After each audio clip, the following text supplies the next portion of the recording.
हम वाक और अभिव्यक्ति की स्वतंत्रता के बारे में भारतीय संविधान के अनुच्छेद 19 का पुरजोर समर्थन करते हैं। उदाहरणों, छवियां और संदर्भों सहित यह वीडियो केवल मनोरंजन, सूचना और शैक्षिक उद्देश्यों के लिए प्रदान किया गया है और चैनल किसी भी अवैध गतिविधियों को बढ़ावा या प्रोत्साहित नहीं करता है। हमारा मकसद समाज को जागृत करना है।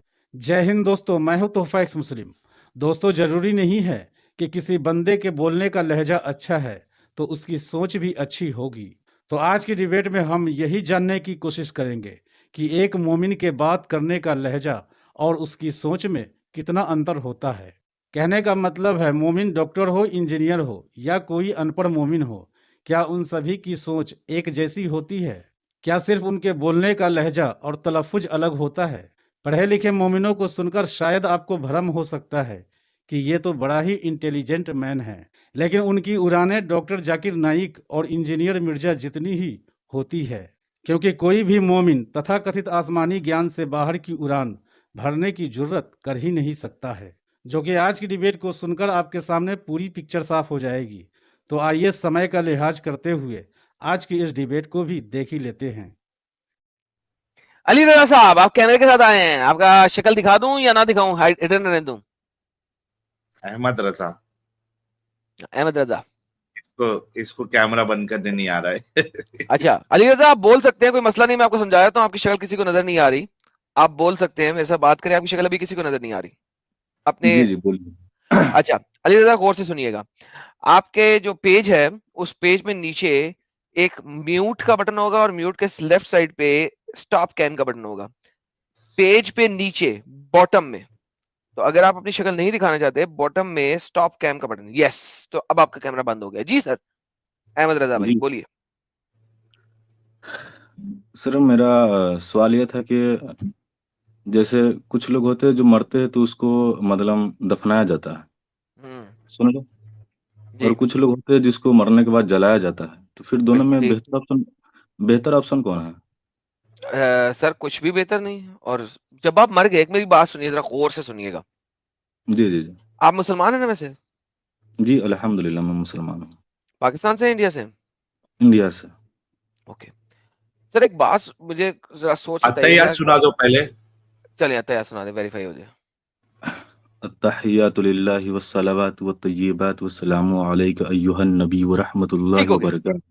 ठीक है। जी जी इनके बोलिए। लहजे से ही पता लग गया था कि यार ये पढ़ा लिखा बंदा है। अच्छा यार, मुझे एक बात बताइए, आप जब मर गए, सोचिए, एक दफा गौर कीजिए, आप मर गए, ठीक है, आपकी बॉडी जला दी जाए या आपकी बॉडी को दफना दिया जाए जहां पे कीड़े मकोड़े आपकी बॉडी को खाएं और आपके पेट में वो वर्म्स बन जाएं और वो वर्म्स आपके पेट में से निकल के बाहर आके आपको खा रहे हो, या आपकी बॉडी को समुंदर में गिरा दिया जाए, या आपकी बॉडी के टिक्का बोटी करके, कीमा करके कुत्तों को खिला दिया जाए, आपको क्या फर्क पड़ेगा?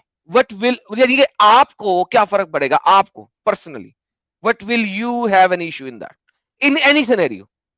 नहीं, अवाम मैंने अवाम तीन सिनेरियो बताए आपको। इन तीनों नहीं सिनेरियो में आपको क्या फर्क पड़ेगा? अवाम को क्या अच्छा मैसेज जा रहा है, मैं ये पूछ रहा हूँ, मतलब नहीं क्या नहीं, होना चाहिए? अवाम, अभी अवाम को छोड़े, पहले तो पर्सनल बात करते हैं ना, फिर हम अवाम पे ऊपर आएंगे, बारी बारी चलेंगे ना। आपको क्या फर्क पड़ेगा? फर्क अमाल की वजह से न पड़ेगा सर। तो यानी बॉडी को क्या, देखें, तो इसका मतलब है आपकी रूह निकल गई उसके अंदर से, करेक्ट? जी जी अब वो वेसल है, वो डेड मीट है, ठीक है, उसको जला दो, उसको दफना दो, उसको कुत्तों को खिला दो, क्या फर्क पड़ेगा? नहीं, मैंने ये कहा था कि बेहतर ऑप्शन कौन है, 1 2, मतलब कि जलाना या सर दफनाना। मेरे मुताबिक सबसे बेहतर ऑप्शन ये होगा कि आपकी बॉडी को फर्टिलाइजर में कन्वर्ट करके खेतों में डाल दिया जाए। ये बेहतर ऑप्शन है। हाँ, ताकि कम से कम खेतों को कुछ फर्टिलाइज मिल जाएगी, नेचुरल। और जलाना मतलब बैड ऑप्शन, और दफनाना बैड जलाने ऑप्शन। से, जला के आप उसको, मेरे ख्याल से अगर आप जला रहे हैं तो उससे कुछ ऐसा सच फर्क नहीं पड़ता। मेरे लिए यह है कि फर्टिलाइज में जो कि कन्वर्ट करना इस वक्त पूरी दुनिया में गलत है, पूरी दुनिया में फर्टिलाइज में कन्वर्ट करना चूंकि गलत है, तो आई एम थिंकिंग कि जला भी दिया तो क्या फर्क पड़ता है। क्योंकि अगर आप देखें, यूरोप में 99% नहीं तो चलो 80% कह लो, वेरी गुड एस्टिमेट दे रहा हूं, 80% लाशों को बर्नर के अंदर जला दिया जाता है ताकि लाश को एक बहुत छोटी सी राख में कन्वर्ट कर दिया जाए और वह राख उसके घर वालों को दी जाती है। तो होता क्या है, क्योंकि जमीन बहुत महंगी है, तो जमीन में दफनाने के बजाय उन्होंने वॉल्स बनाई हुई है, वॉल्स, एक दीवार है, और दीवार के जी। अंदर आपको एक खाना दे दिया जाता है। कब्रिस्तान में एक दीवार है, उसके अंदर आपको एक खाना दे दिया जाता है। उस दीवार में आप वो जलाए हुए डब्बे को डाल देते हैं, और वहां पे आपके प्यारे का नाम लिखा होता है। आप जाते हैं उस दीवार में, और उसके आगे जो है ना प्रे वगैरह जो करनी है कर लेते हैं। तो इट्स आई थिंक कि अगर लैंड स्पेस को बचाना है, तो जला के उसको डब्बे में डाल के इस तरीके से प्रिजर्व कर लेना इज फार बेटर देन कि आप लैंड स्पेस को खराब करें। मुझे तो लगता है कि दफनाने से मतलब स्पेस बचा रहेगा, जो आप कह रहे हैं कि कैसे बचा बचाने रहेगा का। सर? आप एक दफा बंदे को दफनाते हैं, वो कम से कम 3 फुट बाय 7 फुट की जगह घेरता है, जबकि 3 फुट बाय 7 फुट में अगर आप दीवार खड़ी करें तो कम से कम 50 लाशें दबा सकते हैं वहां पे। नंबर 1। नंबर 2, जब आप दफनाते हैं तो आपकी बॉडी में कीड़े पड़ते हैं, करेक्ट? पड़ते हैं ना कीड़े, क्योंकि आपके पेट के अंदर नहीं नहीं, देखिए, जो जब खाना पीना इंसान, होता है वो सुनिए सुनिए कीड़े बन सुनिए ना जाते हैं। सुनिए, इंसान जो मट्टी से बना हुआ है तो फिर मट्टी में चला किसने जाता कहा है। मट्टी से बना हुआ? इंसान मट्टी से नहीं बना हुआ है। किसने? बिल्कुल नहीं बना हुआ मट्टी से, मतलब इंसान का जो बॉडी है वो मट्टी नहीं है। बिल्कुल नहीं है फिर हमने तो सुना है कि साइंस ने कहा कि इंसान का जो बॉडी वो एक सर। कचरा है। किस उल्लू की पट्टी साइंस को पढ़ते हैं आप? नहीं, हमने ये सुना कौन हुआ सी था, डंगर पढ़ा हुआ नहीं साइंस था। है? कौन सी डंगर साइंस है जो कहता है इंसान मिट्टी से बना है? ये नहीं, ये उनका ये एक वाली कहना है। साइंस, साइंस साहब, ये वाली साइंस आपने कभी ये वाली साइंस कभी पढ़ी है आपने कि इंसान जो पौराणिक मांस साइंस। बोटी है? ये नहीं अच्छा, नहीं, मेरा कुरानिक मानना ये साइंस, नहीं। अच्छा। अच्छा, आप नहीं नहीं साइंस नहीं, की पौराणिक बात साइंस। नहीं करें, आप साइंस की बात करें जो कुरान में है। नहीं, मैं ये कह रहा हूँ कि मतलब साइंस जो ये कह रहा है कि इंसान का जो बॉडी है मतलब वो एक कचरा है। ये बात हमने सुना हुआ है। मेरे तो पास इतना टाइम कचरा, नहीं पढ़ने का। यार देखो भाई, इंसान का कचरा बॉडी है। कचरा है। ये कहाँ पे लिखा हुआ है भाई? साइंस कहती, देखो साइंस कहती होगी ये इंसान का बॉडी कचरा है, साइंस कहती है कि इंसान का बॉडी एक मीट है, गोश्त है, गोश्त है। साइंस कहती होगी वो मिट्टी से बना है, साइंस कहती है वो मिट्टी से नहीं बना, वो मीट है, इट्स अ मीट। पर मट्टी में हम अच्छे से मिल जाते हैं ना, सर मिट्टी में हम सूख अच्छे जाने से के नहीं बाद। मिलते। आप सुने, मैं बताता हूँ होता क्या है। मिट्टी में हम अच्छे से मिलते नहीं है। आपकी जब मिट्टी में दफनाया जाता है तो कीड़े आपकी बॉडी को खाते हैं, खा के उसको टट्टी से निकालते हैं। वो जो टट्टी है वो फर्टिलाइजेशन बनती है। तो बेसिकली आपकी बॉडी मिट्टी में मिलती नहीं है, कीड़े खा खा कर उसको टट्टी में कन्वर्ट करते हैं। This is a natural process of decomposition. अगर आप बॉडी की डीकम्पोजिशन के ऊपर सर्च करेंगे तो आपको पता लगेगा कि जब आपको बॉडी को कब्र में दफनाया जाता है तो आपकी बॉडी में विद इन 3 डेज मैगट्स और इस किस्म के कीड़े पड़ जाते हैं। वो कीड़े आपकी बॉडी को डीकम्पोज करते हैं, और डीकम्पोज कैसे करते हैं? वो आपकी बॉडी को खा खा के उसकी टटियां बनाते हैं। This is the reality my friend. So अब लेकिन मेरा ये तो वही, मेरे जो पहली स्टेटमेंट है वहीं पे आ गई कि आपकी बॉडी को चाहे कीड़े खा जाएं या कुत्ते खा जाएं या गिद्धे खा जाएं, आपको फर्क क्या पड़ेगा? At the end of the day फर्क सिर्फ यह है कि कब्र में आप देख नहीं सकते कि आपकी बॉडी को कीड़े खा रहे हैं, लेकिन जब और कुत्ते या कब्र में गिद्धे मतलब ये है खाएंगे तो कि आपको नजर आ जाएगा, बस, और तो कोई कब्र फर्क में नहीं है। कब्र में दूसरे लोग भी नहीं देखेंगे ना कि मतलब इसको क्या हो रहा है। और बाहर अगर कुत्ते वगैरह खाए तो फिर दूसरों भी को ओके, तकलीफ होगा कि भाई वंस बदबू अगेन आ रही है। तकलीफ क्यों होएगा? देखिए मैं आपको एक सिंपल सी बात क्योंकि बताता हूँ। बदबू आ रही, बॉडी बॉडी में से कुत्ते बदबू खा रहे आ हैं तो। रही है, ओके, बदबू आ रही है। देखिए हम लोगों ने एक मेंटल एफिलिएशन बना ली है अपने प्यारों की बॉडी के साथ। Mental affiliation, that is literally mental affiliation. Otherwise वो जो आपका प्यारा है वो मर गया है। अब मैंने तो ये कह दिया हुआ है कि मेरे बाद मेरी नहीं, बॉडी बात का, नहीं, जो सुन ले, प्यारा सुन मतलब ले, सुनिए ना, सुनिए, रजा एक भाई मिनट, एक सुन मिनट। ले, सुन ले। बोलिए। मैंने कह दिया हुआ है कि मेरे बाद मेरी बॉडी का एक एक ऑर्गन जो प्रिजर्व कर सकते हो निकाल लो, निकाल दो। ये मेरे वसीयत में है, और मेरे जो वो कार्ड है उसके ऊपर लिखा हुआ है कि हर एक एक ऑर्गन जो तुम प्रिजर्व करके किसी और में लगा सकते हो वो निकाल लेना। क्यों? कि मतलब आप भाई दान की बात कर उस रहे हैं। मुझे मुझे उस ऑर्गन की अब जरूरत ही नहीं है, because I can not use it anymore.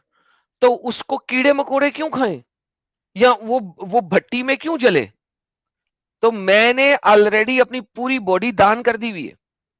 हाँ तो मतलब अपनी अभी जिंदगी में। अभी सुनिए ना, अभी मतलब डेवलप हुआ है साइंस, तभी तो एक आंख दूसरे में लगा सकते हैं, तब तो आप दान किए ना, पहले तो ऐसा नहीं होता था।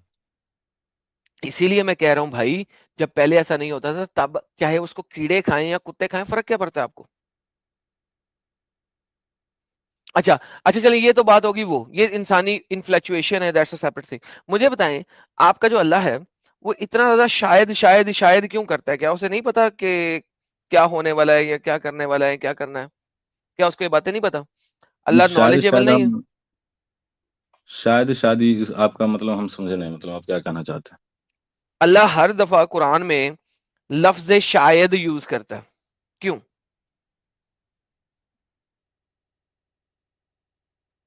देखिए अल्लाह कुरान मतलब, में 271 मरतबा 271 टाइम्स लफ्ज शायद यूज करता है, क्यों? तो शायद मतलब किस लिए यूज किया? दूसरी, मैं सबसे पहले बताता हूँ कि मैं इतना ज्यादा पढ़ा लिखा नहीं हूँ, काम काज करने वाला आदमी, इतना किताबें मेरे पास है नहीं। ठीक है, तो अच्छा, आप कहेंगे। मैं बता देता हूँ आपको, स्क्रीन स्क्रीन ले आता हूँ। एक मुझे बात बताइए, बल्कि ये आयत मैं लाना चाह रहा हूँ, मैं चाहता हूँ कि कोई अच्छे मुसलमान आए और वो भी बात करें। ये आयत बड़ी इंपॉर्टेंट है। दो तरह के शायद होते हैं, एक शायद होते हैं जो कि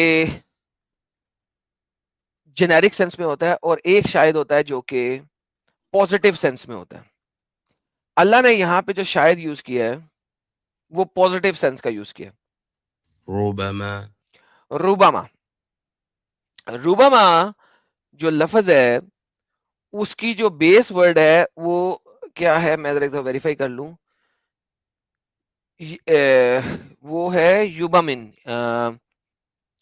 या मीम नून, ठीक है। अब प्रॉब्लम यह है, यहां पे अल्लाह यूज करता है perhaps. Perhaps the disbeliever will wish that they were Muslim. शायद एक वक्त वो आ जाए जब वही लोग जिन्होंने इनकार किया था पिछता पिछता के कहेंगे कि काश हमने सर तस्लीम खम किया होता। क्यामत के दिन अल्लाह कहता है कि शायद एक वक्त ऐसा आ जाएगा। अब ये बईद नहीं है, ये जो लफ्ज है ना, जो ट्रांसलेशन इन्होंने की है, ये ट्रांसलेशन जो है ये एक स्टूपिड ट्रांसलेशन है, क्योंकि यहां पे इस ट्रांसलेशन का मतलब है कि कंफर्मेशन है, ये कंफर्मेशन है। हालांकि यहां पे सही है, इट मे बी, पिख्ताल इसकी ट्रांसलेशन सही करता है, इट मे बी, कि शायद दोज डिसबिलीव विल एडल्टली दैट देवर मुस्लिम, कि वो कहेंगे कि शायद वो मुसलमान होते। ये बिल्कुल सही ट्रांसलेशन की है, इट मे बी। अच्छा, ये ट्रांसलेशन ने सही क्यों की है और कैसे की है, मैं जरा आपको दूसरे तरीके से दिखाता हूं। यानी कि अल्लाह जब दुनिया को मार देगा, खत्म कर देगा, दुनिया को जब खत्म कर देगा, क्यामत का दिन आ जाएगा। क्यामत के दिन भी अल्लाह कह रहा है कि मुसलमानों के बारे में, नॉन मुस्लिमों के बारे में, साहिल साहब जरा गौर से सुनिएगा, बहुत इंपॉर्टेंट चीज है। क्यामत के दिन में भी अल्लाह को कन्फर्म नहीं है कि जो काफिर है वो आज कह देंगे कि यार शायद हम मुसलमान होते ताकि जन्नत में जा सकते, क्यामत के दिन भी। अच्छा, ये जो लफ्ज है ये रूबमा, बात सुनिए ना, एक मिनट, ये जो बात है, तो ये बात भी तो अल्लाह ने ही बताया है ना। वही बता रहा हूं, इसीलिए तो बता रहा हूं कि अल्लाह को पता नहीं था। सुने इस बात को, रूबमा। नहीं, अल्लाह को पता है रूबमा, तभी तो मतलब, बोलिए भाई रुक जाए, रूबमा की डिफरेंट बोलिए ट्रांसलेशन दे बोलिए। रहा हूं। मे बी, मे बी, मे और परहैप्स, ये इसकी ट्रांसलेशन बनती हैं। एक और डिक्शनरी में रूबमा को मुझे कर देखते हैं। उर्दू में कर दीजिए, इंग्लिश में नहीं जानता हूँ, भाई उर्दू में हर कर चीज दीजिए। उर्दू में नहीं होती, चुप करके सुन ले यार। उर्दू में ट्रांसलेशन मे बी का मतलब होता है शायद। मतलब इंग्लिश में बोल करके बाद में उर्दू में कर दीजिएगा, ठीक है? हाँ कर देता हूं, चुप कर दे। Maybe perhaps, perhaps probably. ये जनाब मैंने आपको दो मेजर डिक्शनरी दी हैं, dictionary.reservoir.net और ये है जनाब context.reservoir.net, दो मेजर डिक्शनरीज जो कि आपको लेक्सिकॉन में ये पहली दो मिलेंगी। उसके बाद आगे हम आते हैं अलमानी। अलमानी में रुबामा है मे बी। अच्छा, रुबामा को अगर हम देखते हैं तो वो हैप्पीली मे बी होता है, हैप्पीली मे बी होता है, यानी कि पॉजिटिव के अंदर, likely, may, might, possibly, potentially, convince, like in a positive manner, negative manner में भी नहीं है, पॉजिटिव मैनर में है, मे बी है। मे बी, यहां पे मे बी क्यों नहीं है, रुबामा, perhaps, probably, maybe, possibly, many times. ठीक है, उसके बाद आगे चलते हैं। रुबामा को अगर हम लेन लेक्सिकॉन के अंदर देखेंगे रुबामा, तो उसका बेस लफ्ज यामीनून दिखाता है कि फॉर्चुनेटली लकीली हमेशा पॉजिटिव सेंस में होता है, लेकिन लकीली का जो मे बी होता है वो है मे बी कि वो लकी होगा तो ऐसा काम करेगा, अनलकी होगा तो ऐसा काम नहीं करेगा। साहिल साहब इसी को गौर करें जी कि अल्लाह कह रहा है कि वो लकी होगा शख्स अगर वो कहे, यानी लकीली कहेगा, यानी कि पॉसिबली मे बी कहेगा, incline towards two, maybe in two places maybe. Problem ये आ गया है कि भाई जिस वक्त काफिर अगर अल्लाह जहन्नम में डाल रहा है, जहन्नम में काफिरों को डाल रहा है, तो वो कैसे कह रहा है कि लकीली कुछ काफिर बोलेंगे, शायद काफिर बोले, लकीली शायद काफिर बोले कि हमें मुसलमान बना दिया होता। भाई उस वक्त कौन सा काफिर ऐसा होगा जो कहेगा यार शायद मुसलमान हमें ना बनाया होता। अल्लाह को उस वक्त भी नहीं पता इन चीजों का। साहिल साहब ये मुझे जरा भाई से बात करें जरा थोड़ी सी कि ये क्या चक्कर चल रहा है। जी अहमद रजा भाई, क्या सीन है ये? जी मतलब तो फिर ये मतलब फिर ये इसी आयत में तो बताया गया है ना कि वही लोग तो कहेंगे कि सवाल शायद है। मुझे मतलब लोग कहेंगे कि शायद मुझे मुसलमान बना दिया होता। यही बात तो अल्लाह ने ही तो बताया है ना। नहीं ये सर मैं ये कह नहीं रहा कह हूँ। रहे, लोग कह रहे हैं इट मे बी कि शायद ऐसा हो कि जो लोग डिसबिलीवर हैं वो कहें कि हमें मुसलमान मतलब बना दिया। अल्लाह जो है ना, अल्लाह श्योर नहीं है कि ऐसे कुछ काफिर बोलेंगे या नहीं बोलेंगे, वो एक अंदाजा बोलेंगे या लगा रहा नहीं है कि बोलेंगे। हो सकता है, हाँ हो सकता है कि कुछ काफिर इस तरीके से बोल दे कि हमको कुछ मुसलमान इस बना तरीके दिया से हो। बोल दे, तो इस जी तरीके से बोल दे तो अल्लाह को मैं तो यही कंफर्म कह रहा नहीं हूँ।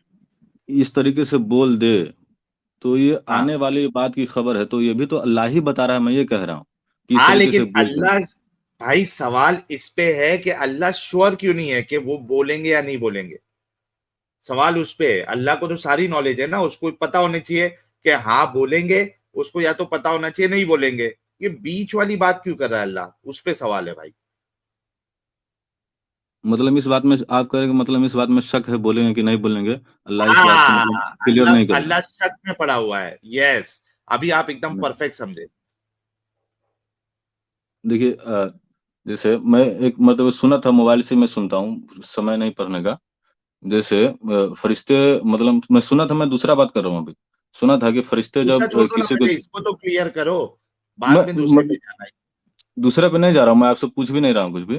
मतलब सुना था हाँ फरिश्ते कहेंगे जैसे कि जहन्नम में ले जा रहे होंगे कुछ बंदे को, तो आका अलैहिस्सलाम फरमाएंगे कि मतलब क्यों जहन्नम में ले जा रहे हो, तो फरिश्ते कहेंगे कि या नबी मतलब आपको नहीं पता।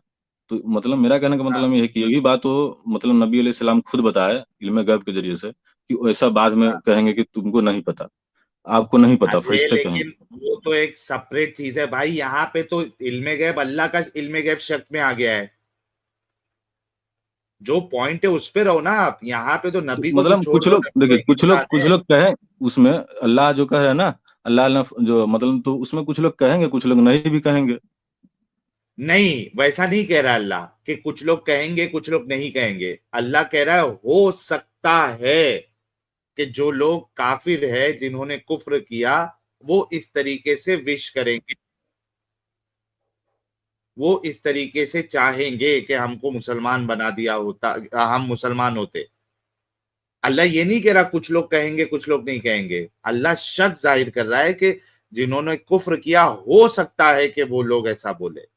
भाई एक छोटी सिंपल सी चीज तुम लोग को कितनी तरीके से घुमा के बताना पड़ता। आप लोग जानबूझ के नाटक करते हैं ना समझ बनने का, कि वाकई में ना समझ है आप लोग।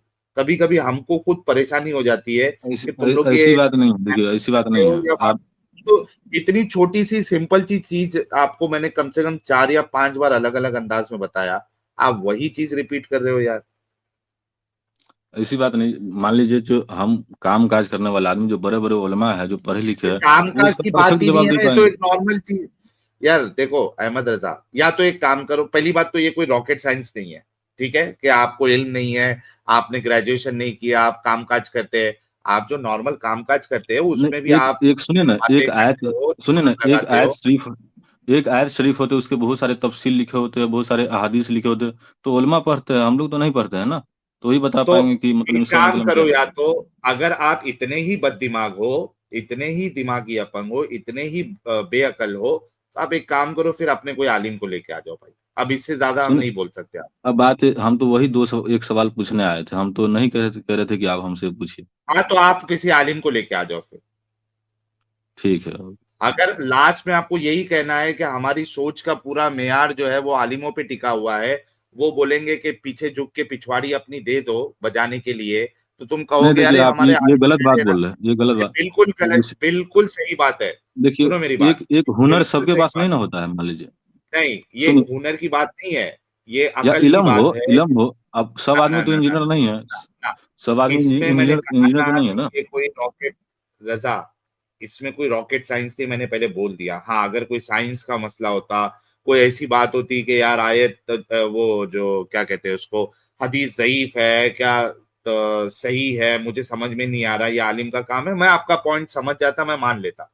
यहाँ पे कोई रॉकेट साइंस की बात हो ही नहीं रही है, एक कॉमन सेंस की बात हो रही है। अगर उसमें भी आप कहोगे कि नहीं नहीं मुझे अकल नहीं लगाना है, हमारा अकलों का दारोमदार पूरा आलिमों के पास है, तो फिर आप अकल लगाए बिना आलिम बोलेगा पीछे झुक जाओ, आप लोग झुक जाएंगे खोल के।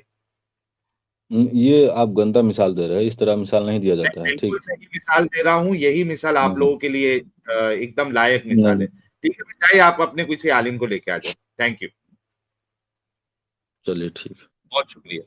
है। इतना समझाने के बाद भी एकदम नॉर्मल चीज है, आलिम ये का, अबे आलिम क्या कुछ नया लेके आ जाएगा इसमें? तुम लोग क्यों अपनी पूरी अकल जो है वो एकदम बेअकल बन के बैठे हो यार? या तो आलिम को लेके आ जाओ, इतना नहीं समझ में आ रहा है तो। दोस्तों, एक कहावत है कि हर कुत्ता कार में घूमेगा तो जूठन कौन चाटेगा। कार में घूमने से कुत्ते की फितरत नहीं बदलती है, फिर भी वो टांग उठाकर ही मूतेगा। मोमिन पढ़ा लिखा हो या जाहिल हो, उन्हें फितरत बदलने की ज़रूरत है। इस बारे में आपकी क्या फीलिंग है, कमेंट में लिखिएगा ज़रूर। और एक्स मुस्लिम एक्टिविज़म के लिए हमारा समर्पण आकर्षक है, तो ज्वाइन बटन दबाकर हमारे चैनल का मेंबरशिप ले लीजिए, हमें और ज़्यादा सपोर्ट मिलेगा। और चैनल को सब्सक्राइब किए बिना ना छोड़े, साथ में वीडियो को लाइक, शेयर और कमेंट भी किया करें, ताकि आपके लिए अच्छी अच्छी डिबेट हमेशा लाता रहूं। तो फ्रेंड्स, आज की डिबेट को यहीं पर एंड करते हैं। फिर से हाजिर होऊंगा आपके बीच एक और नई डिबेट लेकर। अपना और अपनों का ढेर सारा ख्याल रखिए। इंसानियत जिंदाबाद, वंदे मातरम, भारत माता की जय।